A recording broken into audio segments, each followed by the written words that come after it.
मूर्तिजापूर राज्यात बोगस बियाणांमुळे शेतकऱ्यांवर दुबार पेरणीचं संकट ओढवलं असून दोषी बियाणे कंपन्यांवर तात्काळ कारवाई करून बाधित शेतकऱ्यांना नुकसान भरपाई द्यावी अशी जोरदार मागणी आमदार हरीश पिंपळे यांनी विधानसभेच्या पावसाळी अधिवेशनात केली आहे। यावर्षी पावसाचं आगमन उशिरा झाल्यानं शेतकरी आधीच अडचणीत असताना अनेक ठिकाणी सोयाबीन, तूर आणि कपाशीची बियाणे उगवली नसल्याच्या तक्रारी मोठ्या प्रमाणावर समोर आल्यात। त्यामुळे शेतकऱ्यांना दुबार पेरणीची वेळ आली असून लाखो रुपयांचं आर्थिक नुकसान सहन करावं लागतंय।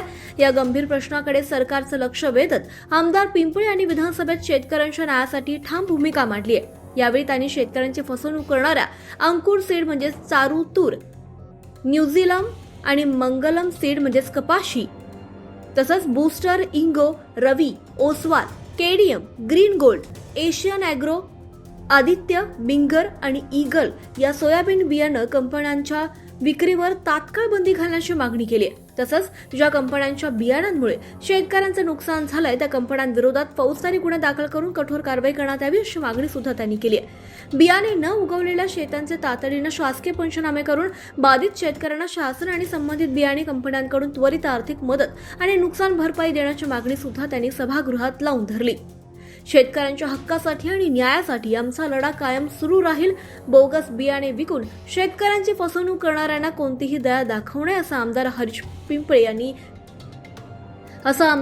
पिंपळे यांनी यावेळी स्पष्ट केलं। धन्यवाद अध्यक्ष महाराज।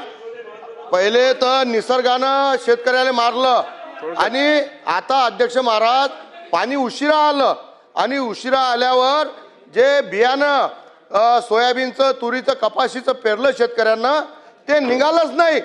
सबसेल फेल झालं ते बियाणं। अध्यक्ष महाराज, तुरीचं मध्ये अंकुर सीड चारू नावाची तूर आहे त्याचं बियाणं उगवलं नाही आणि कपाशीमध्ये 2 आहे, न्यूझीलंड सीड आणि मंगलम सीड, हे बियाणं निघालं नाही। सोयाबीनमध्ये 10 आहे अध्यक्ष महाराज, बूस्टर सीड, इंगो seed, Ravi seed, Oswal seed, KDM seed, green gold seed, Asian agro, Aditya seed, बिंगर सीड, इंगल सीड, हे सोयाबीनचे 10 बियाणे अध्यक्ष महाराज निघाले नाही। तर शेतकऱ्यावर दुबार पेरणीचं संकट आलेलं आहे। इथं कृषी मंत्री बसलेले आहे अध्यक्ष महाराज। माझी शासनाला विनंती आहे आपल्या माध्यमातून या ज्या बॅगा आता उशिरा पाणी आल्यामुळे काही लोकांचं पेरणं राहिलं आहे, या ज्या कंपन्याचं नाव घेतलं यांचं बियाणं मार्केटात विकायला थांबलं पाहिजे। कृषी दुकानावर बियाणं खपलं नाही पाहिजे, नाही तर परत शेतकरी संकटात येणार आहे। म्हणून म्हणजे आपल्या माध्यमातून विनंती आहे या ज्या लोकांचे बियाणे पेरल्यावर निघाले नाही अशा कंपन्यांवर कारवाई झाली पाहिजे।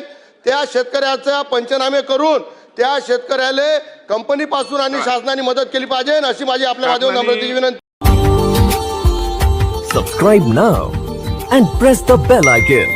Never miss an update.